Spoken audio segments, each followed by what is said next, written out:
That was the question. And my immediate response was I would sell something for 100 grand and then figure out what I would do for the rest of the year. Yeah. And so it's like these people think about money differently. And so if you think about how do I build this thing into like 100 million, and you have to think of a number that's as high as you can fathom, right? If you can't fathom 100 million, then don't think that. But like as high as you can mathematically fathom. So it might be $10 million. Think like how many dogs would I need to walk? And then you just reverse the math into what you need.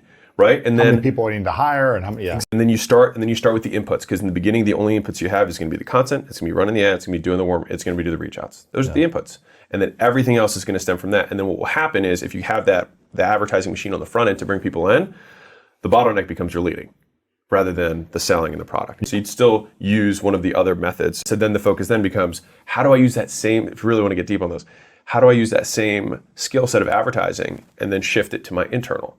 Because I still have to do warm reach outs, I still have to run ads, I still have to make content, I still can have affiliates or get referrals from my employees to get more team. Mm-hmm. And so every business has two funnels. You have the front end funnel that gets you customers and the back end funnel that gets you team. And so as you crank this guy, you need to crank this one. And then that's how you can scale these things to the moon without stopping.